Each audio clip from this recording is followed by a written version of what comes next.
Yeah, because I feel like we're talking about yeah, you're right. I mean, I think the most influential people in the world are businessmen because they have the money. And so they decide where the money goes when it goes to politicians or special interest groups and this and that. So that means that Christian business people are definitely the most influential because their heart is in the spot where God wants it to be. And so you can put that towards good causes. So I very much want to be a promoter of business and stuff like that. But yeah, then, do it smart, just like we find accountability for, a lot of guys have accountability for lust.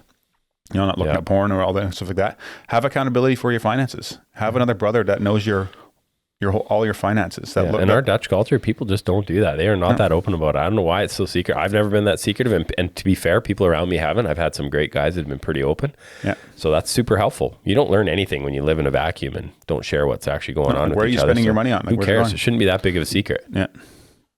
And also, there's that verse in the New Testament, for you had compassion on those in prison, and you joyfully accepted the plundering of your property, since you knew that you yourselves had a better possession and an abiding one. Yeah. Like, nobody's living like that. Do you hear that verse? If you get persecuted for Jesus and like your business gets taken away or all your crap gets taken away and stuff like that, usually like everyone is fighting in politics so we can keep all of our stuff. Yeah. And these people in the New Testament, they were like, because they follow Jesus and were helping people in prison. They had everything they needed. They were joyful when they seen their plundering of their property because they knew they were doing it for Jesus, which is, very, very opposite of... That's not how I felt when my truck got smashed into.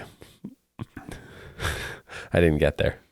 At all? I work a little bit. I mean, whatever. It's all good. I went down to Harlem last night looking for the guy. Okay, one last quote here, because I think it's important to talk about like the solution to greed, which is the same solution to all sin to a certain degree. And so, having the abundant grace of God, we cry out against greed. Jesus is my great possession. He is my better possession and an abiding one. He is the one whose presence is the promise that serves me the power of the love of money. He is my treasure hidden in the field, to whom I will gladly sell all I had. Which is alluding to the example of that parable that Jesus talked about, where there's a man walking in the field and he finds the treasure. Or no, he has to buy the field, but he joyfully sold everything he had to get the treasure. Yeah. So, anyways, that is that.